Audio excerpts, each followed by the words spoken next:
সেখানে সূর্য উঠত, রাতও নামতো, আর বসতো আদিম যুগের রাজদরবার। কিন্তু সাধারণ মানুষের জন্য সেই শহরের দরজা কখনো খুলতো না। শত শত বছর ধরে লাখো মানুষ ওই শহরটির নাম জানতো, কিন্তু ভেতরে কি আছে তা দেখার সুযোগ কারও ছিল না। কেউ যদি অনুমতি ছাড়া ঢোকার চেষ্টা করত তাহলে অপেক্ষা করত কঠিন শাস্তি, এমনকি মৃত্যুদণ্ড।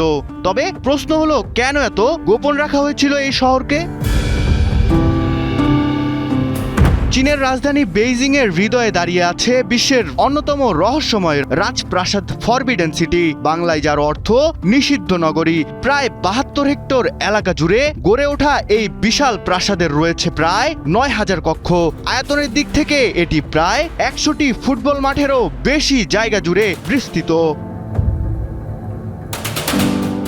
১৪২০ সালে মিং রাজবংশের সময় নির্মিত এই প্রাসাদ টানা প্রায় ৫০০ বছর ছিল চীনের সম্রাটদের আবাসস্থল। পরে মিং ও চিং এই দুই রাজবংশের মোট ২৪ জন সম্রাট এখান থেকেই শাসন পরিচালনা করেন।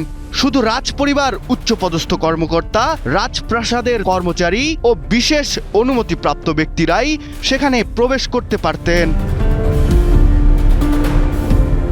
সাধারণ মানুষের জন্য এই প্রাসাদের দরজা ছিল পুরোপুরি বন্ধ, কারণ সম্রাটকে তখন স্বর্গের প্রতিনিধি মনে করা হতো, আর তার নিরাপত্তা, রাজকীয় গোপনীয়তা এবং রাষ্ট্র পরিচালনার কেন্দ্রকে সুরক্ষিত রাখতেই বাইরের মানুষের প্রবেশ কঠোরভাবে নিষিদ্ধ ছিল।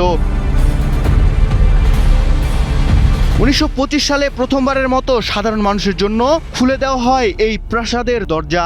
বর্তমানে এটি প্যালেস মিউজিয়াম হিসেবে পরিচিত। ১৯৮৭ সালে ইউনেস্কো এটিকে বিশ্ব ঐতিহ্যের মর্যাদা দেয়। প্রতি বছর বিশ্বের কোটি কোটি পর্যটক এই নিষিদ্ধ নগরী দেখতে বেইজিংয়ে ভিড় করেন।